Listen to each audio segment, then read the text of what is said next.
that I believe Larry Blackmer, our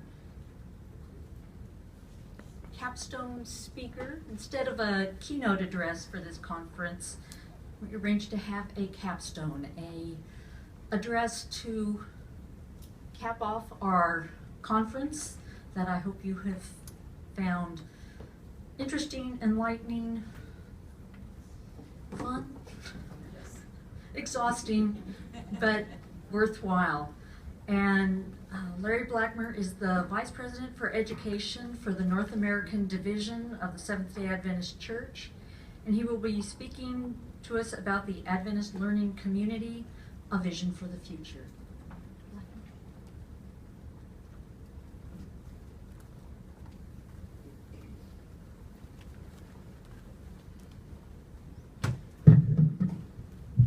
I'm not sure if I'm the capstone speaker or the crust of the bread at the end of the loaf. Capstone. But I understand the concept. I'm trying to hook up to... If it's good bread, that's the best part. What's that? If it is good bread, is the best part. That's right, as long as it's not crusty old gray bread, right? We're hoping that that's not going to be the case. Can you hook me up there? Sound and I'll just grab this and get out of the way here. What I'd like to do today is spend, David said I have less than 3 hours to speak this afternoon.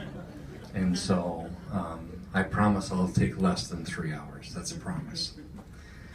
I want to share with you what started out, I think, as a late night burrito.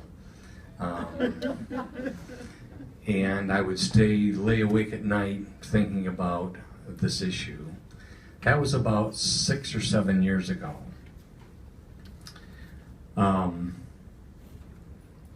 This issue of the Adventist learning community has grown. It's now a building block for the North American Division, one of 6 building blocks.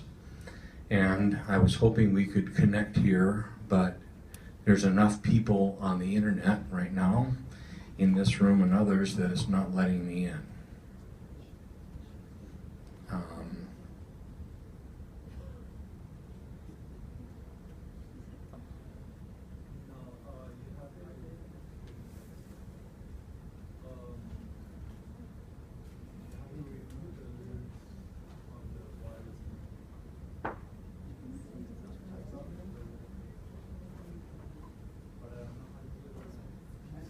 Can you help me get into the internet here?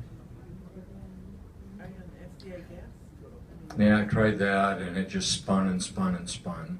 He's going to hook me up directly. Basically, the Adventist learning community is everything Adventist. If you want to know what the church believes, if you're just sitting in the pew and you're not a techie and you want to know what the Adventist church believes about homosexuality or about evolution and creation, or what's happening in the church today, where do you go to find that out? If you Google Mrs. White, what do you find?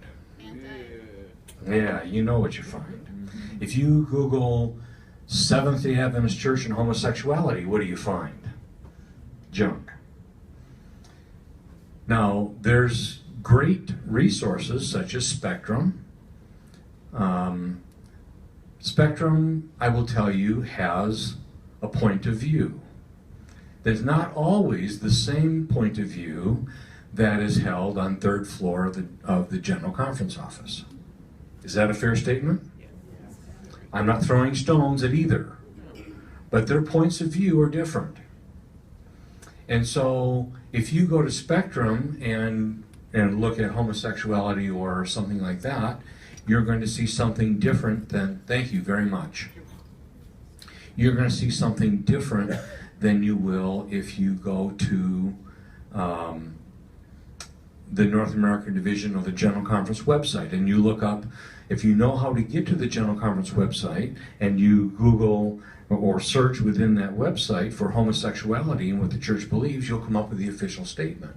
But a lot of people don't know how to get there. Turn the page. about a year ago, I was talking to one of the departmental directors in the North American Division, and they said, "We have created the greatest video on abuse. You ought to see this video. We spent $60,000 creating this 15-minute video on abuse, and we're going to show it at such and such a convention, and it's the greatest thing since sliced bread." The next day, I was talking to another ministry, and they said, "We've just created a new video about abuse. You ought to see this video. It's a different video. We spent $40,000 creating this video." We found out very quickly that everybody in the building and across the North American Division of the World Church, they create resources all the time. But I don't know what you create, and you don't know what I create, and so we start recreating everything from scratch. Turn the page. I'm going to pick on family ministries, only because I like them. Claudio and Pam Consuegra, they do certification programs for family ministry directors at the conference level and at the local church level. And so they go to a conference and they bring all these churches together and they do a weekend seminar and put on a seminar for and certify the family life directors. But figure it out, there's 56 conferences and 52 weekends a year. So even if they went every single weekend and did only that, it would take them more than a year to cover all the conferences in North America. Turn the page. 70% of the young people of the Adventist Church do not go to Adventist education, the formal side of Adventist education. 70%. We serve less than 30% of the children we have. Is that a good number or a bad number? I'm the president of an international accrediting agency, a non-Adventist international accrediting agency, NCPSA, National Council for Private School Accrediting. And there are 17 organizations, Baptist, Catholics, Jewish, Islamic, Montessori, Friends, Quaker, 17 organizations in this. And as president, I get a lot of time up front talking to these groups, and I have made very good friends with my counterparts, the leaders of those organizations. I have to confess many times that every time I go to one of these meetings, I'm hugged by a rabbi and kissed by a nun. That's not all bad when you think about it. And when I talk to that group and say, what are the biggest issues in Catholic education? What are the biggest issues in Jewish education, Baptist education, Lutheran education? And they always come up with the same thing. 2 issues, you know what they are? Leadership and sustainability. And I say, well, we're trying to do something about the leadership issues by providing leadership training online. And they say, where can we sign up? And we now have Catholic and Baptist and Jewish organizations using our videos that we create, and we are putting on the Adventist Learning Community to help with those issues across the Christian community in North America and beyond. And when I say to them, it's absolutely shameful that we only have 30% of our young people in Adventist education. And they come and say, tell me how to get 30%. We have 7%, we have 3%, we have 11%. 11% is the highest number in any other organization, in any other religious organization in North America. And we have 30%. But yet we flagellate ourselves over 30% of our kids. At the same time, those 70% still deserve Adventist education. The little red button means that you can talk into your mic, and an amen would be great. 70% of our kids need and deserve something from our church. Is that right? Yes. But yet, my organization, Adventist Education, only looks at that 30%. You know, we don't look at the rest of them. We think that's somebody else's issue. Rightfully so. I mean, that's my job. Except I'm a general vice president. I'm not only the vice president for Adventist Education. I'm a general vice president. So I've taken it as my responsibility to say, I shouldn't deal just with the 30%, I should deal with the 100%. Not the 70, but the 100. And I've got my directors pretty upset at me over that. Because we're starting to create resources that may compete with Adventist schools. I'll share some of those with you in a minute. If you want to take a class in Jesus and the Gospels, and you want to just you're home, you're retired, you have nothing to do, but you really want to dig a little deeper in Jesus and the Gospels, how do you find a good Adventist curriculum on Jesus and the Gospels? How do you find that? You can go to Griggs, see what they have, pay their tuition, right? See, I think content ought to be free. Oh, Amen. I think that every course that we teach ought to be free. Preach it, brother. You see why my tenure is short at the North American Division. I chair the Griggs board. Yeah, there you go. There's a conflict of interest. Why should you pay tuition if all you want to do, if you don't want any credit for the class and you just want to go in and learn, why should you pay tuition for that? You see, I think that we ought to have one place in the church that you can go and you can find any resource that we have ever created. Every PowerPoint, every video, every paper written, every book that's publicly available. And you ought to be able to search on that, and you ought to be able to do advanced searches and find what you want and download that and use it. And if I want to download the family life video, and I want to download the women's ministries video, both on abuse, and I want to take a little bit out of this one and a little bit out of that one and create a new resource for my local church, why shouldn't I be able to do that? What I've just described to you is called the Adventist Learning Community. When I went to the officers, I said to the officers, I made my pitch, and they said, we love it. Do it. And I said, all right, don't vote this unless you give me $10 million to do it. And I told them that. And that's actually in the action, because I moved it. That it's going to cost $10 million to do this. They've given me the first $3.5 million. And I've raised the next $2 million outside of the church. This, I believe, has the capacity to change the structure of who we are as an Adventist church.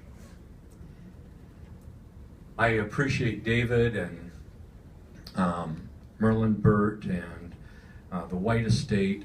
They have agreed to put all of those resources. They're building the new portal. Have you heard about that? I bet you have. All of that will be available through the Adventist Learning Community. You see, right now you'd have to know the URL to know where to go to find that. It's a great resource. Circle. You know about Circle? I'm chairman of Circle. It's a great resource, but you have to know how to get there in order to find it. My point is we need to have one place Adventist in which all of these resources are found in one place.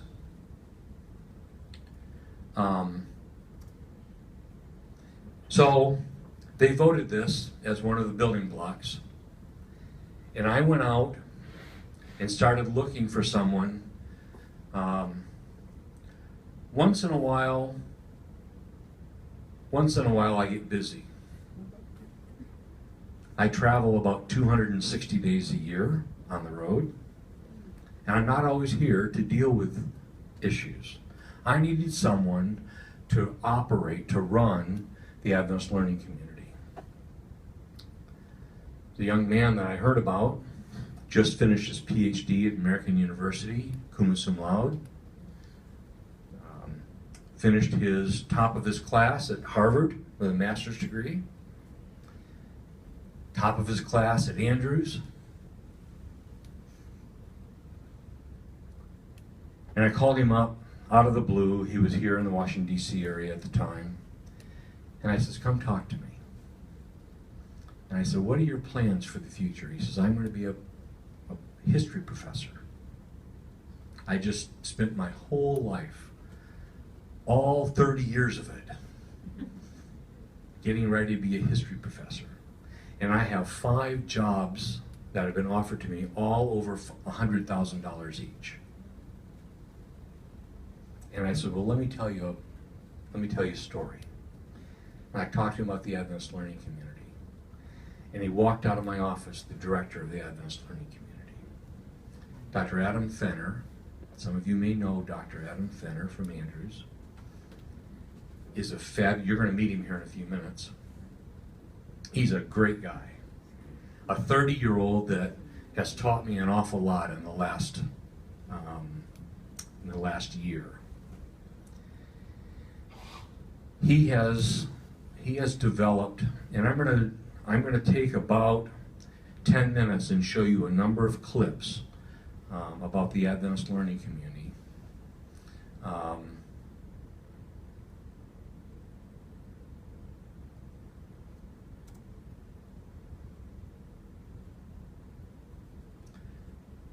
I have a PhD, but I still use the Bible method of typing once in a while.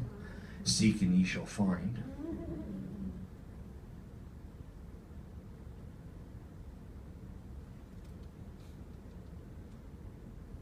Can we get some sound? Of Seventh-day Adventist. This is my son Jack. He was born a few months ago in Washington, D.C., but within 5 minutes of being born, he met his grandparents in Michigan, his grandparents in Texas, and his aunts, uncles, and cousins in Honduras. All this was made possible by a smartphone. Time and space just don't mean the same things they used to. The world is smaller. We can communicate ideas and connect with people like never before. And that's what the Adventist Learning Community is all about. The Adventist Learning Community is about providing people the information they need about Christ and using technology to connect Christians across the division. Imagine having all of the Adventist Church's evangelistic and educational resources in one place. With the Adventist Learning Community, we can provide Adventists and non-Adventists access to the gospel and Adventist education anywhere, anytime. By utilizing technology and pooling our church's resources, my grandmother in northern Michigan can watch Pastor Charles Bradford preach a sermon he gave 15 years ago in Florida. My friend stationed in Kuwait has access to nearly every word Ellen White ever wrote because of our church putting its resources online. That's how the gospel is being spread in the 21st century. With the Adventist Learning Community, we can take all the evangelistic and educational material our church produces and put it in one place. Lesson plans from Andrews Academy, free Bible study classes from Single Adult Ministries, and a video tutorial on how to make really great special K-Lo.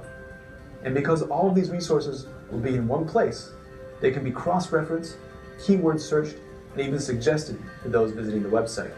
Things you didn't know even existed will now be at your fingertips. Our church leaders embrace technology to further the gospel. Ellen White and John Andrews used every tool at their disposal to spread the good news about Christ. They pioneered ways to share information. The Adventist Learning Community aims to honor their tradition by providing the tools necessary to learn about Christ and Adventist values anywhere, anytime. using modern technology. When you visit the Adventist Learning Community, you can browse our course catalog to find the classes you're interested in. Some courses will be free and others tuition-based for credit. But whether you're a teacher seeking basic family ministry certification or an elementary student looking for a free online Bible course, once you find what you're looking for, you'll be able to begin your learning in seconds. For you, the Adventist Learning Community is about education concerning the biggest ideas, the best teachers, and the most engaging church leaders, all in an Adventist setting. With a push of a button, I introduce my son Jack to his family a world away. When you visit the Adventist Learning Community, you'll be introduced to Christ and all of his blessings. Come join us on the Adventist Learning Community and experience the benefits of online Adventist evangelism and education.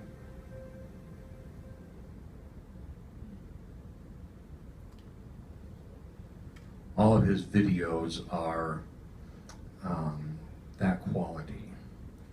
I'd like to show you a couple more if I can find them here.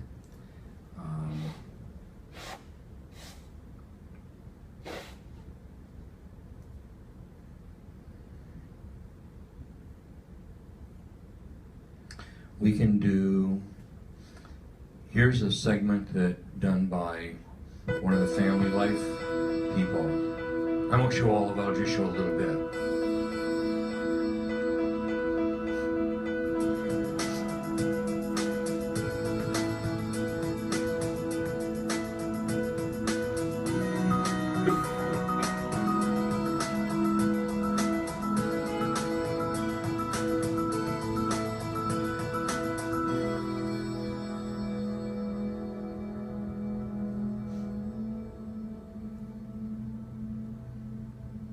So Module 1, Section 1, this is part of a certification program.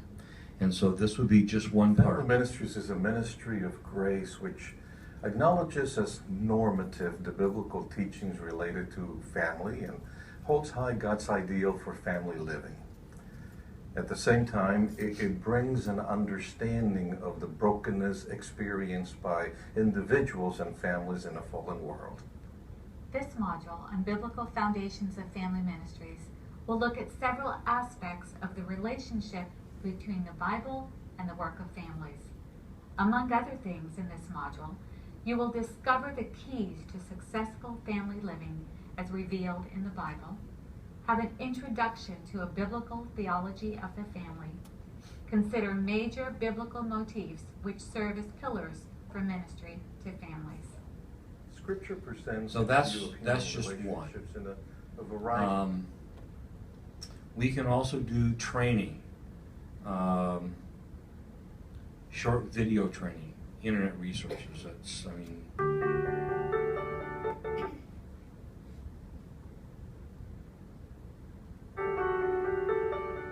principal of Bass Memorial Academy. Probably the most revolutionary invention in modern times, the internet puts at our fingertips a dizzying amount of information. Schools all across the division have been scrambling to keep up with the seemingly never-ending demand to add, incorporate, upgrade, and enhance technology, making use of this mountain of information. Although the internet has obvious educational benefits, they have not come without a price. If you haven't been looking for it, you may not realize how dark of a place the internet can be. Internet censorship is seen by many to be a violation of our First Amendment right to freedom of speech, and therefore any and all content can and will find its way into our classrooms unless we take deliberate action to prevent it. While our larger schools have typically been able to fund a full or part-time IT staff member who understands how to address these complex issues, our smaller schools have not been as fortunate. In an effort to keep up with the technology demands, many of these schools have purchased equipment, provided internet installed Wi-Fi. So he goes on then to share for the small schools how to protect that school from dangers on the internet. He has another video on how to manage smartphones in a classroom. Is that an issue anymore? In which kids sit in the classroom and text each other underneath the desk, and they text each other the questions.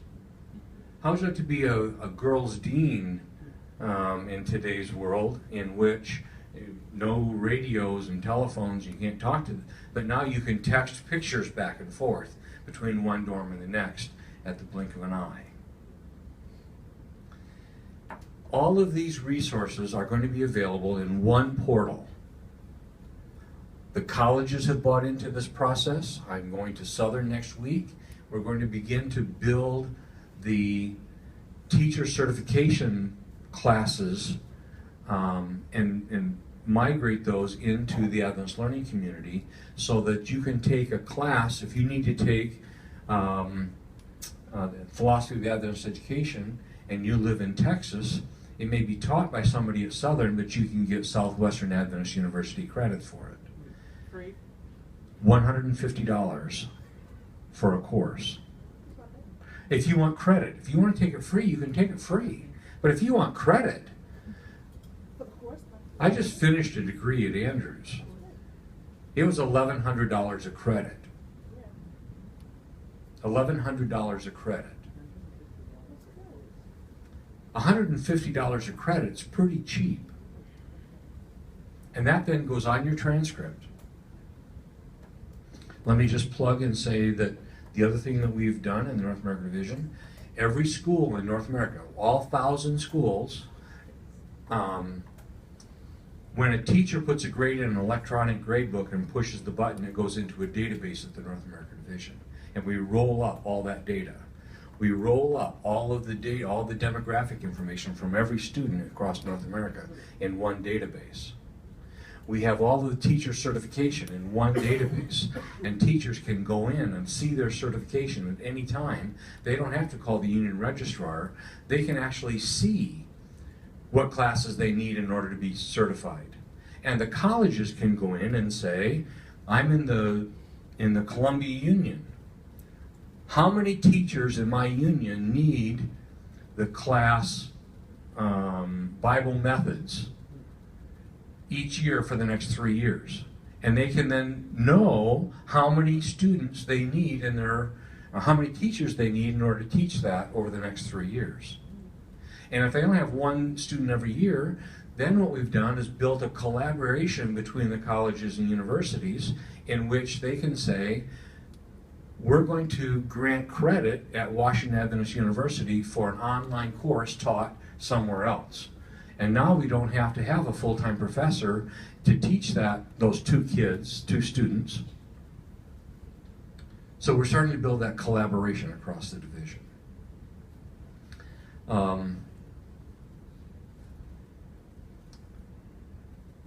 Comments, questions, or accusations? As we go, just throw up your arm if you have questions. Is this the Adventist response to open educational resources?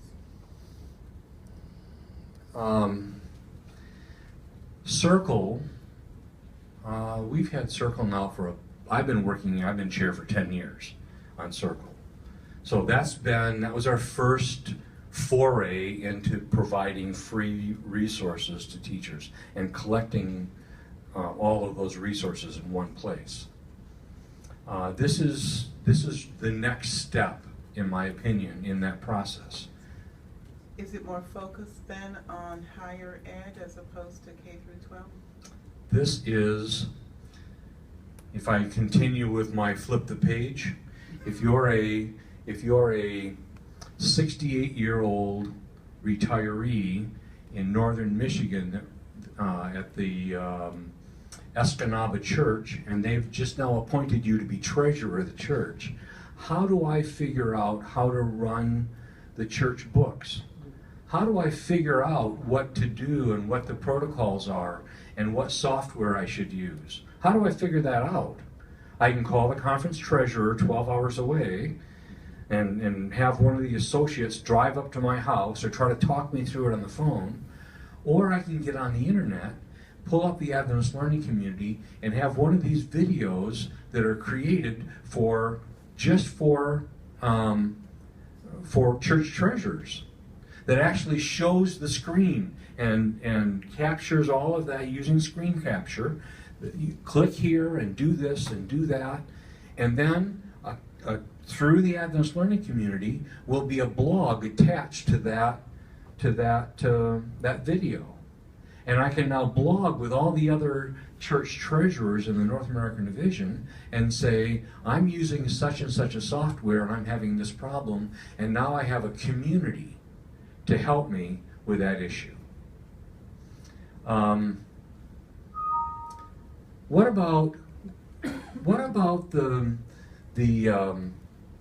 I graduated from public school. I went all 12 years to public school. I lived within 20 minutes of Adelphian Academy in Michigan, but my father was non-Adventist and said, I'm not going to pay for something I can get free. You heard that? That's the reality. And I went to public school. And I dated on the campuses, both Cedar Lake and Adelphian, and remember the faculty and their binoculars that would follow me around campus because I was this terrible public school student. How do we treat our kids? The only thing we really give to our young people is a Sabbath School Quarterly and maybe Insight or Guide magazine if they come to church. If they don't, we don't mail it to them. We're now developing for the Adventist Learning Community. We have young adult leaders and young people writing at 9, 10, 11, and 12 grade public school Bible curriculum that will be offered on the Adventist Learning Community at no cost. And it will be biblically based. It will force them back into the local church. It will be assessment, authentic assessment. In other words, your final exam is to teach Sabbath school for the juniors for a quarter. That's your final exam. Your midterm exam is to go on a mission trip. Your assignment for today is to go to your local pastor and ask him about women elders in the church, or what he believes about whatever. Pushing the kids back to the local church. These kids get lost. Once they leave, they're probably elementary school and Pathfinders in about the 6th grade. From that point on, they get involved in the local public school, and there's no connection for them. So we're building cohorts in communities. And the youth pastor would go to the local public school, find all the Adventists in the local public school, or even other Christians that want to join, and they would have this class online, sections of it, portions of it online, and portions of it would be cohort-based, in which they, as a group, do a mission trip together and tie them back to the local church. That's the Adventist Learning Community. Yes? When do you expect it to become available? Wednesday. I don't know which year. Okay, what do you require of us? You're talking to us. Yeah. What is our part in it? Let me finish that other. I've pretty much fast-tracked this process, and I've done my best to do it right. We spent $300,000 to do a division-wide needs assessment. I should have brought it. It's about that tall. We did about 700 interviews. We got back 1,200, maybe 1,500 surveys that we sent out.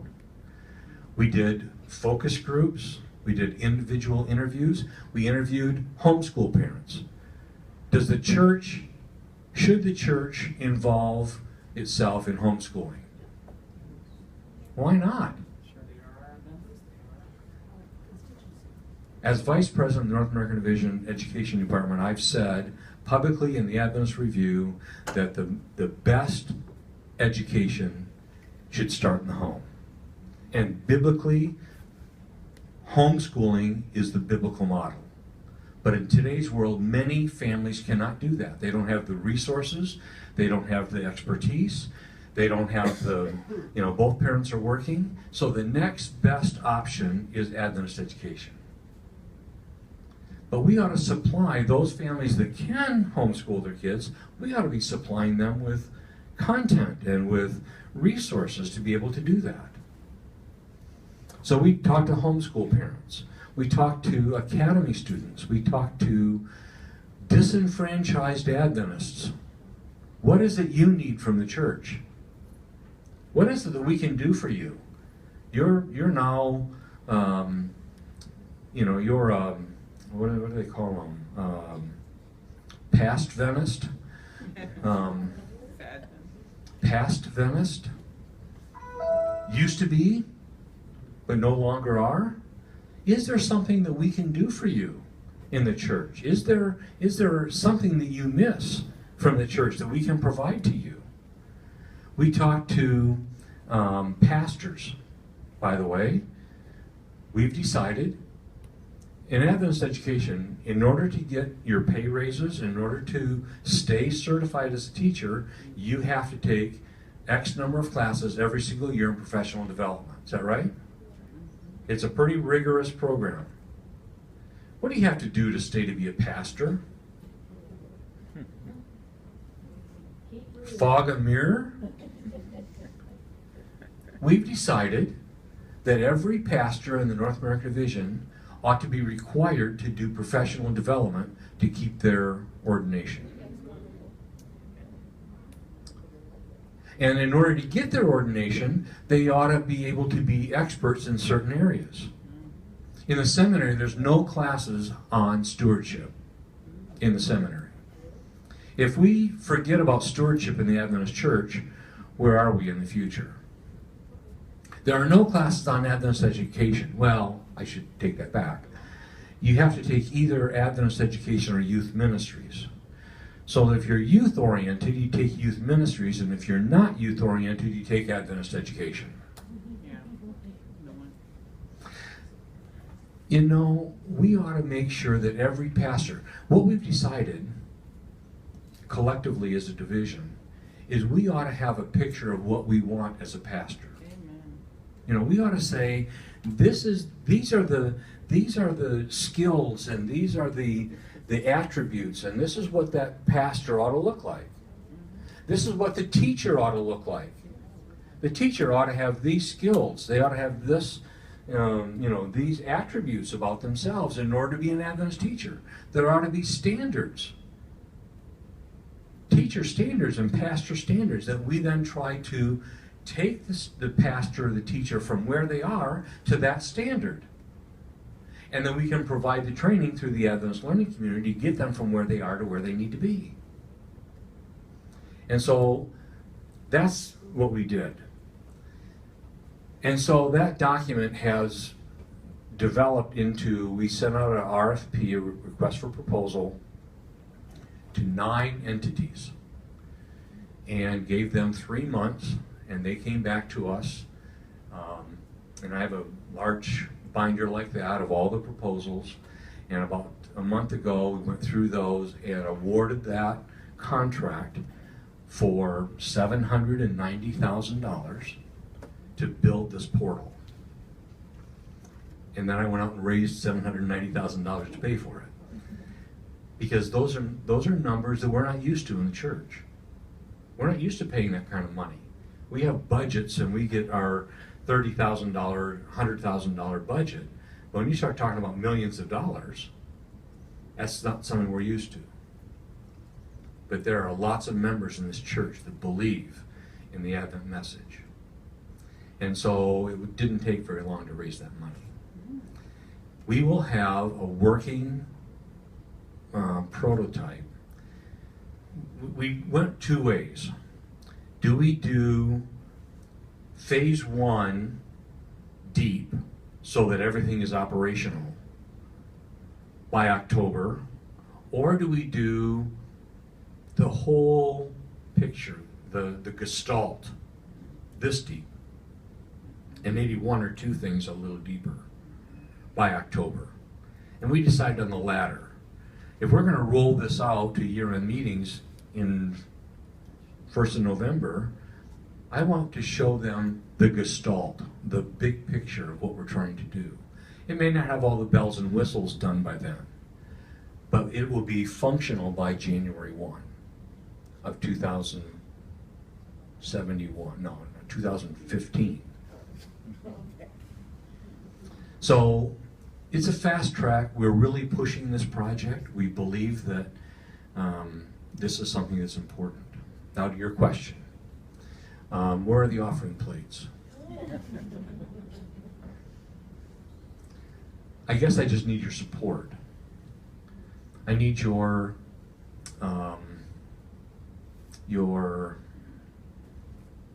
commitment, your evangelistic fervor. Because the Adventist Learning Community, it's not for a group, it's for everybody.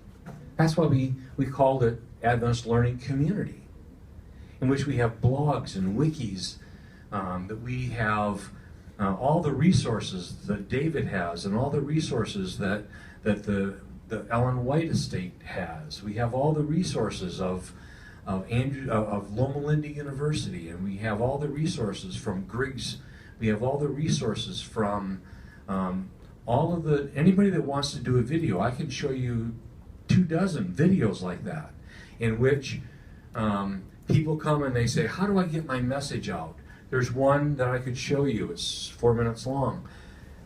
There's a group out of the southern area.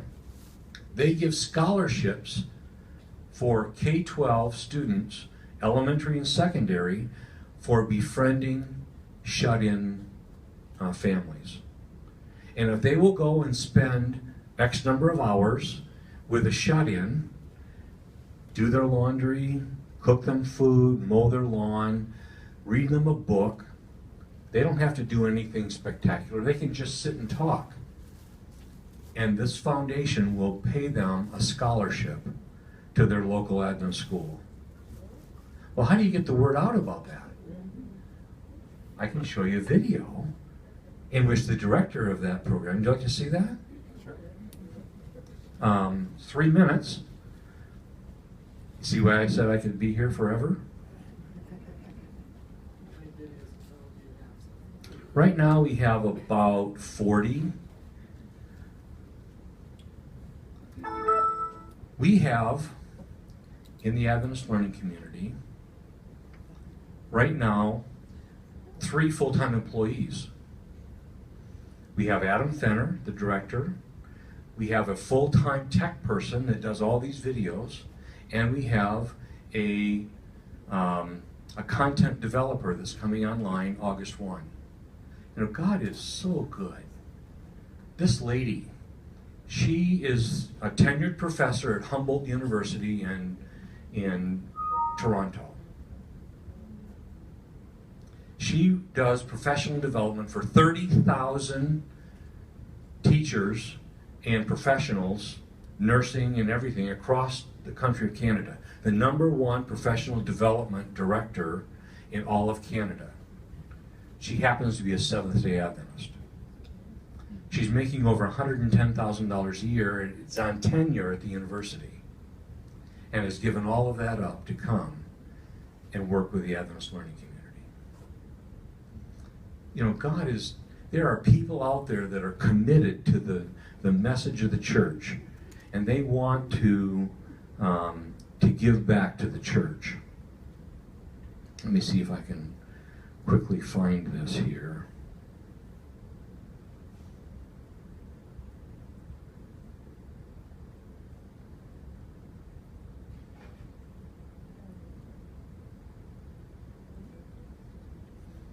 I just looked at it in my office a few minutes ago, so I know it's here. Here's a commercial for Griggs International Academy. Here's a commercial about a trip that was taken for teachers. Here's how to use Google. Here's app security. How do you secure your apps? All of this we've created all of this.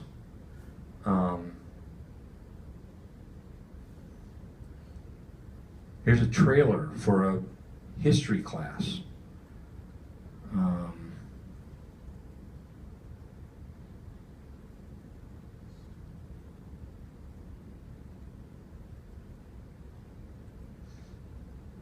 We have a whole channel on the Adventist Learning community, or on YouTube. The Power of Music.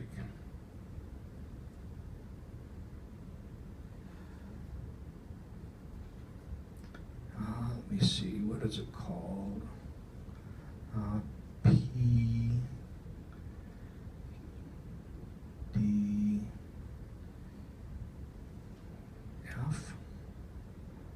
I don't think that's right.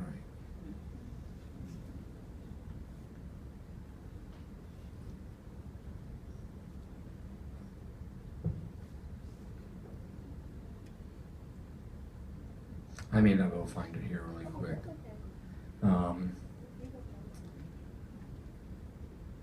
There are just so many resources that we can provide. I wish I could find that and show it to you, because it really is, it's a way to get the word out. What I need from you is just your support. I'm just trying to get the word out about what we're doing, and comments, questions, anything. Yes? You need a cataloger to organize all this for you. Well, see, what's going to happen, once we build the portal, all of this will be in the portal and be searchable within the portal. We're just using YouTube as a holding place until we get the portal built. So, you know, I'm kind of struggling around here because that's a good example. How do I find something? But once I get the portal built and I have a digital vault, I can type in community service, and everything the church has on community service will come up, or community service scholarship, and there would be the video I'm looking for. Now, you're familiar with the Adventist Digital Library Project, I'm assuming. Yep, I am. That we're all working together on. Yes. How do we create an interface to this with that? Because ideally, you should have one search for everything. That's right. And we're running parallel tracks right now. Yeah. Well, it's our hope. I was going to try to be facetious, but I won't, because it'll get me in trouble. And then you just give us all that stuff, and we just manage it for you. But Or you could do it the other way around. That's right. We're good information managers. yeah, it's our hope that you've built your Adventist Digital Library with the, what's the standard? OAI? OAI standard. Okay. All right. Definitely. If we don't, we fail. That's right. So if you've built that with the OAI standard, then our programmers on our side, our database programmers, can use that same standard in order to mine through, do the same thing. Will your portal be also OAI compatible? Yes, that's our intent. We can work out the details. Yeah, I think we can. You know, Circle, same thing. I mean, I had Glennis in my office digitally this week on Skype just wring their hands. What are you going to do with Circle? You know, are you going to dismantle Circle and do away with it? Well, as we looked at it digitally, they've used some programming languages that probably aren't the best because it's been going on for 10 years. We're going to find a way to be able to seamlessly, for the user perspective, go from the Adventist Learning community into Circle and be able to, like you go to the Andrews Library. I have to decide which database that I want to search in the Andrews Library. I don't just search everything. I can, but it's not. I have to say, do I want was it JSTOR? JSTOR? Do I want JSTOR? Do I want dissertation abstracts? Do I want, and I search within that.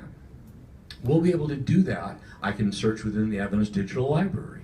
I can search within Circle. Or I can do a global search, and it'll do its best to go through all of those things, but then it's going to come up with a huge amount of responses. That's kind of what we're thinking about. Yes?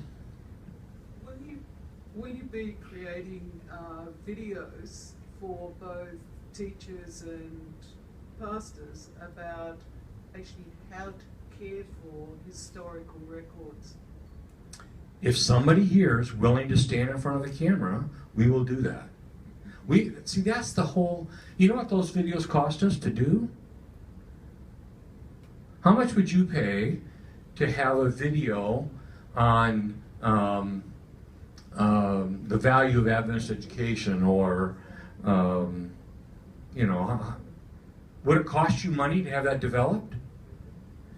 It does not cost us a dime to do one of these videos. The studio that Adam has is in the Griggs in the old Lake Union building.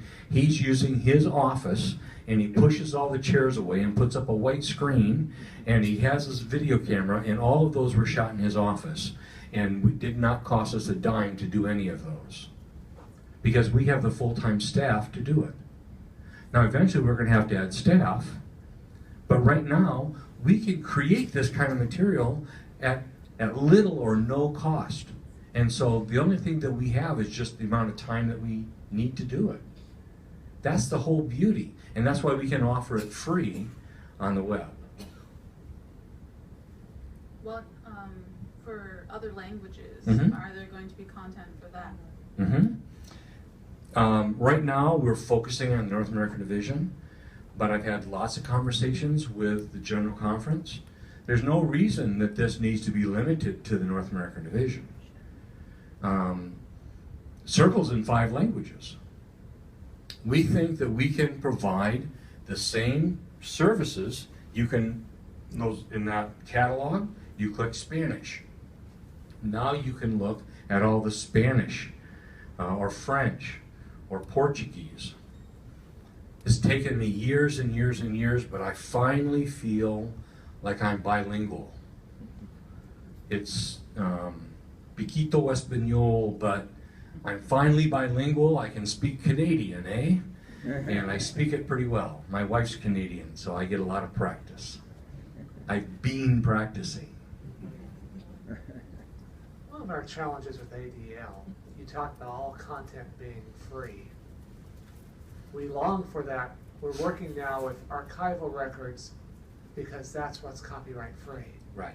We long for all Adventist materials, current and archival, to be available worldwide. Yep. Are we any closer to getting there?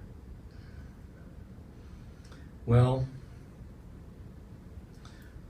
part of my burrito experience has been to talk to those issues with I'm on the Pacific Press board, I'm on the White Estate board, I'm on 57 committees in this building and boards. I'm sorry. But it's my speech every time. Why are we charging? Kids View, are you familiar with Kids View? Yeah. From the Adventist Review? Used to be a subscription based, right? I went to them and said, what does it cost you to produce Kids View? What is your actual production cost? They told me. I went and saw a friend in the building and said, I'll pay half if you'll pay half. They agreed, and it's now free to every child in North America. It's not a subscription base. I just came from a meeting in the last hour with women's ministries, and there's a women's ministries magazine produced by a group, 5 sisters in Australia. Are you familiar with that? One's called Gigi, and one's called, Gigi is for teenagers, and then there's one for, it's a 64-page, slick, full, it looks like Vogue magazine, it's Adventist, and it's got recipes and fashion and makeup and things on anorexia and all kinds of resources, and they're trying to sell it to us at $20 per prescription, and I'm saying it doesn't, subscription, it doesn't make, I mean, why would we do that? Tell me how much it costs. We'll find the money, and between women's ministries and youth ministries and education and GC and NAD and South Pacific Division, let's find the money and give you what it costs to develop it, and then put it all online free, that every single young lady gets Gigi magazine at no cost. It's an Adventist, spiritually driven, popular magazine. It's called Fulfilling Our Mission. That's right. And they keep saying, well, this is a ministry to us.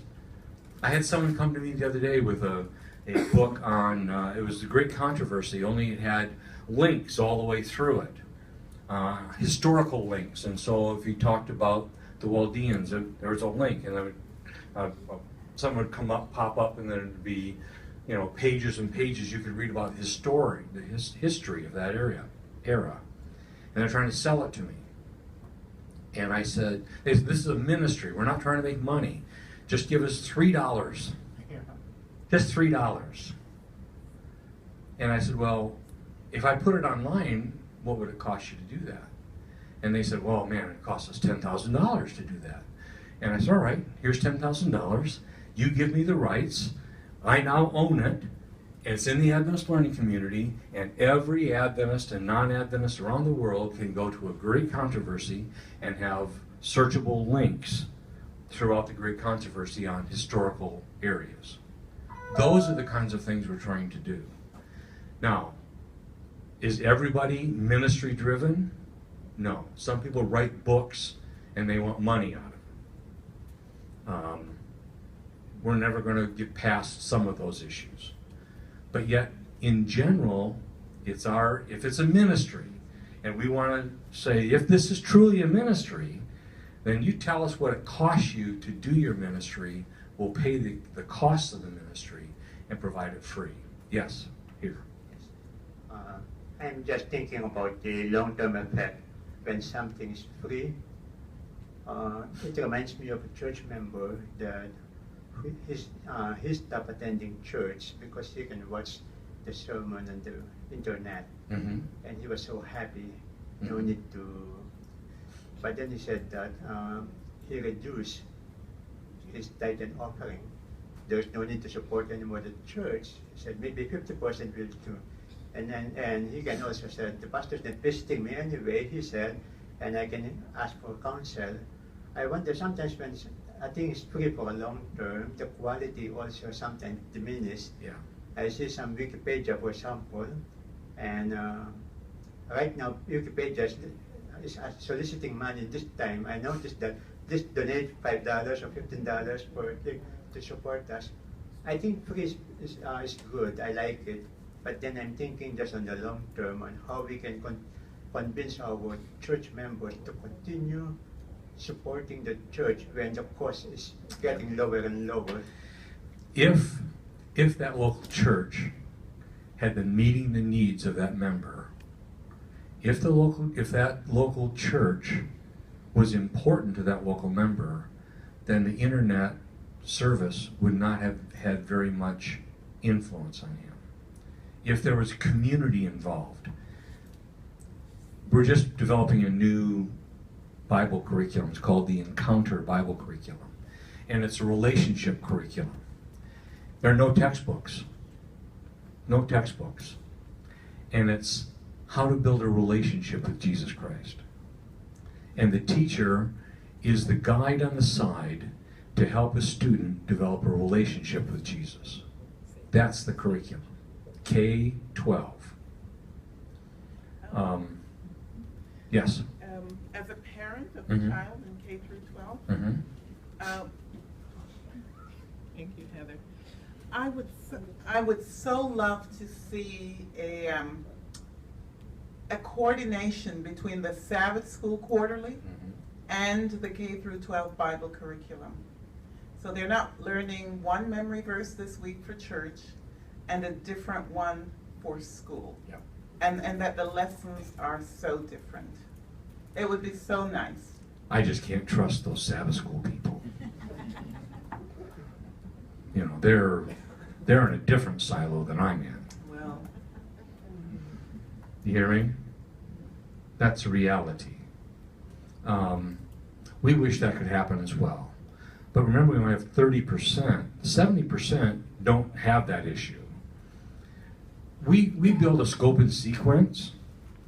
We build a scope and sequence, grades 1 through 12, and we make sure that every single concept is hit 4 times in 12 years. Every one of the fundamental 20, I think it should be 29 Adventist education, but 28 now, fundamental beliefs are hit 4 times all the way through the curriculum. Within the new public school that's using the same standards, the same scope and sequence, only delivered in a different way. Encounter Bible is the same standards, the same scope and sequence, only delivered, maybe mixed up a little bit, turned,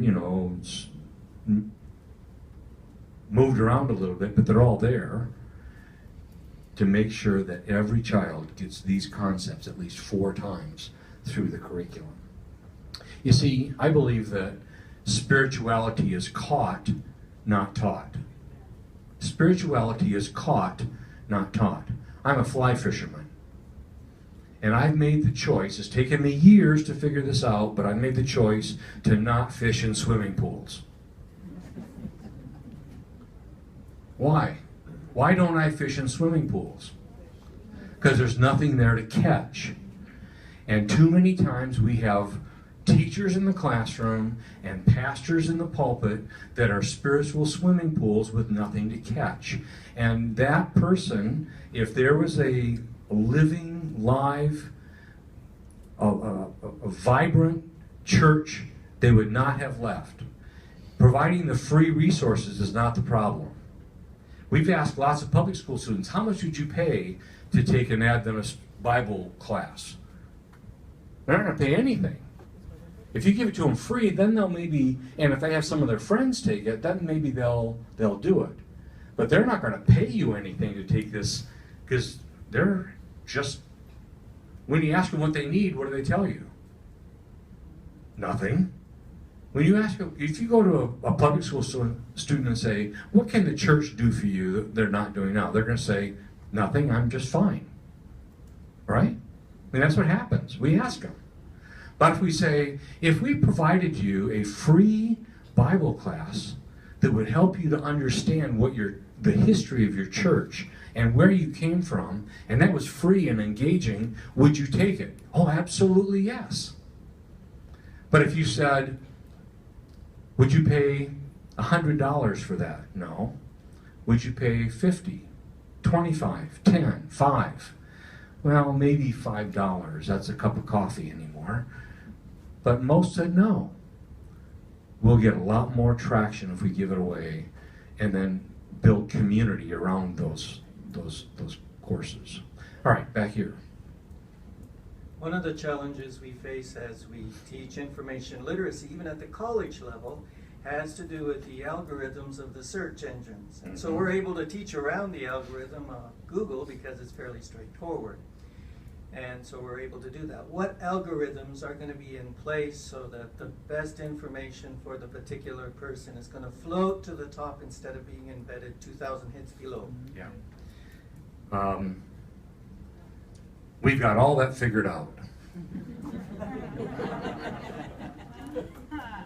I just lost all of my credibility. Your nose is a foot long now. We've hired the best database management company that we can find. These guys are $200 an hour, normally. They're committed Seventh-day Adventists. And they formed a company, and they are one of the best. They've written the whole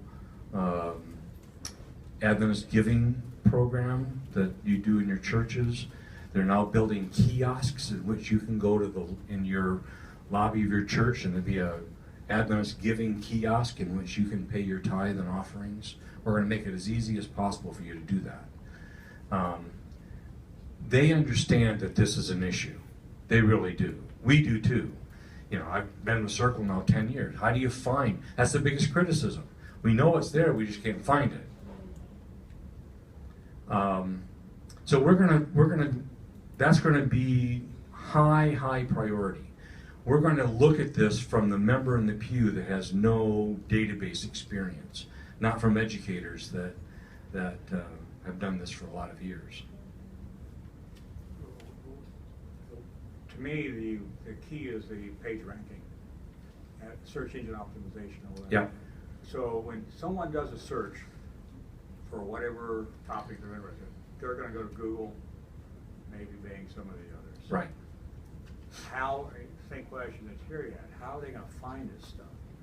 If you take the sample videos that you have at YouTube and move them to Adventist Learning Community, you're gonna lower the rank. Because people go to Google to find stuff. Google owns YouTube, so they're gonna use that material. So I would suggest you leave them where they are. That's Maybe right, put some and more link them. That's more right. material there. Yeah. And every one of us here at our institutions have page links to that material. Right. Everywhere, not just have a link to it, but actually use it and go there sometimes. Yeah, That that's will right. raise a page rank, and it will start coming up, and some of these others that are incorrect information will start going down. Right. And we're going to do our best with keywords and all of those kinds of things around the resources that we have. We may not get this perfectly. My personality is such, I'm not afraid to try something and have it not work perfectly the first time. It drives some people, my directors, absolutely nuts. Because I try this, well, that didn't work, so we back up and try this over here, well, that didn't work. Oh, that worked. The only time I fail is when I quit trying. And that's what's going to happen here. We're going to take the best shot. 5 years from now, are we going to be searching the same way we are now? Probably not. We're going to have to convert and stay ahead of the technology as well. You have another comment? Would you go so far as going to Google and buy a sponsored link to Adventist and Learning and Ellen White and homosexuality? I don't know. As long as it's less than $3.89, I'd be willing to do that. I do 50 cents more than anybody else is paying. Yeah. We're gonna hire, I have a company out of Walla Walla, a marketing company. Their whole business is web optimization. And he's a good friend of mine, he's an Adventist and believes in the church. And he's committed himself to help us make this thing the best it can be and to work on the infrastructure to make sure that yeah. Yeah. David Trim. David, Dr. Trim. Thank you, Larry. A comment, and then also just to pick up on something on Joel's question earlier. On the comment side, you have a group here who are expert at dealing with searches and accessing things, and maybe it wouldn't be a bad idea for you and your team to tap into the wealth of knowledge that is here.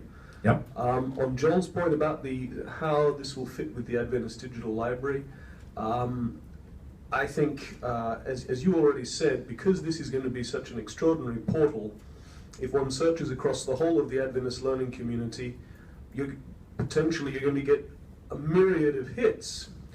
So I think a lot of people will want to search within individual databases. Right. I think because we're talking here mostly about historical and rare books and materials that can't be accessed elsewhere, I think there's still a very clear need for the ADL, and the fact that it will synchronize with the portal will just draw many more people to the ADL who wouldn't otherwise. So I think it's a great opportunity for us.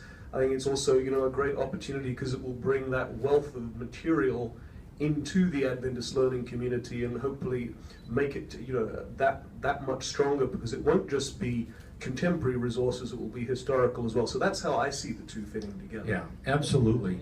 And I had a long conversation yesterday with Merlin in my office. There's some things that we can do to support you as well.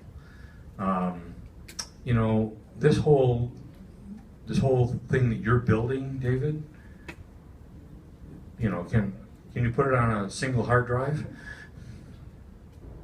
No, but we've had that request from Africa actually, Yeah. from universities saying, well, we don't have good enough internet access, can you give it to us on a hard drive? And Yeah. not quite.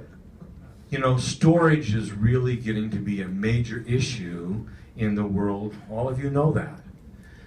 The North American Division has rack space storage. The more you buy, the less it is per terabyte. And we have, right now, we're just moved all of the resources from the media center into our rack space. everything that we do in the Adventist learning community will be in a Rackspace environment. All of what I talked to you about a few minutes ago on the data roll-up from all the schools is in that same Rackspace. It's co-located, it's internationally co-located, it's got 3 redundant power supplies, it's top-notch, highest level of security. We can house your databases in our Rackspace at the lowered rate, and that's what I talked to Merlin about yesterday. Why would you want to do that individually when you can put that in the North American division and use our quantity discounts for the terabytes that you're using? Why don't we work together in that? And so that we, it's the same thing. Why does the Sabbath school and education work together? Well, why haven't you come to the North American division in the past and said, how can we work together in storage? It's just nobody thinks about those things. One of the things that I like about the Adventist learning community is the ability to go out and reach out and connect with different groups and find out how we can support each other and what we can do to make each other's lives more productive and more efficient and more effective. I think that's one of the real advantages. I'll just share one more. Yes. Coming from a non-American part of the world, one observation that we seem to encounter quite a bit is that a lot of the material put out there is very American and therefore is not seen in a good light. Is there any plan to address that issue? The Bible, the Encounter Bible curriculum was written in South Pacific Division. It was not written in North America. It was written in South Pacific. And we're just adapting it, Americanizing it, so that it has context. That's important. Cultural context is important, but yet it still has that international flavor. We're opening up the Adventist Learning Community. It's not a North American division. Right now it's a North American division project, but it's open to everybody. We're hoping that this will become the portal for the Adventist Church. Not the Adventist Church in North America, but the Adventist Church. And so there are a lot of resources. Can I tell you something? Tell you a secret? Nobody will tell outside this room, will they? If I tell you a secret? All right, here it is. North America does not have all the answers. It's a secret, huh? That's a revelation to many people. We figured it out. That's why we went to South Pacific and got a Bible curriculum. We don't have it all figured out. We need their support. We need the South American Division. And, the South American Division produces all the textbooks for public schools and Adventist schools in South America, in Brazil.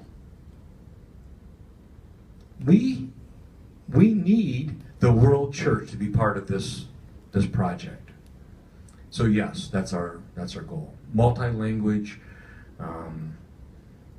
resources from around the world. I'll share one more thing about what's going on in Adventist education, and then I will quit early of my 3 hours. We are now in the process, and maybe some of you can help us with this. We're in the process of negotiating contracts with companies for online library books. Mackin and Encyclopedia Britannica and other companies to provide a North American division unlimited access to reading books and reference books and nonfiction books for every school, one teacher school through Loma Linda University. We've been preaching this for a long time. It's called ALICE, the Adventist Library Consortium. And we do it for our higher ed, we need to do it for elementary and secondary ed. We agree. We agree. And we're out, nobody's doing that, so we're doing it ourselves because nobody else is doing it. We've offered many times. To who? To all, we spoke To to who? all the unions. You were actually at the meeting when I was there. And we have But- offered it to all the unions. And offered to do it. We just don't know. Somebody needs to help us with those algorithms and how to make that happen. It's called schools, or someone has to be willing to pay the bill. All right. And we can make it, if the ideal, if the NAD paid the bill and split it up among the schools if you want to, whatever. But we can make it happen. I'm willing to pay the bill, period. I'm paying, right now, I'm negotiating with Encyclopedia Britannica for 300 nonfiction volumes for a one-time fee of $71,000. So it's a one-time fee, and that's unlimited access to as many people that want to have simultaneous access as they want. I'd love to see the titles, because we might be able to do it cheaper. I can't guarantee it. Yeah. There are ways. When we have a list of titles, we have a spreadsheet with that. All that has a comment. Well, I'm a little concerned about this issue because you may be paying for things that some schools already have through their state consortia that are open to all schools. Yeah. And we know that, and that's why we negotiated that price down, because we know what states those are that give those schools free access. I think there's a place for school boards to access it through an Adventist portal instead of a state consortium portal. There's just some school boards won't access, they won't give the school. We have schools in this division that refuse to let their teachers have email yet. So, for example, I think you guys currently provide 360 to some academies. Well, we'd make it available. We've negotiated the rate for it's a video library in which they can take educational videos and download them and use them. And we've negotiated the rate. I think it's like $2 a student or something. It's a ridiculously low rate. Some schools don't, and we haven't done that globally because there are many states that provide that. Michigan provides that to all their schools free. Well, why should we pay for that? Right. If we do it, we can go through those titles and we can make sure that the titles, there's not going to be something about both of my mommies in the library. I can take that out of the library for the Adventist portal and say that title is not appropriate. Whereas if they go to the public school library, both my mommies is going to be there. That makes sense? Anyhow, that's just an update. We want to work with you. I'm glad to talk to you about, Mackin and EB and all of those kinds of things. You want to throw anything else before I leave? Please have a blessed day.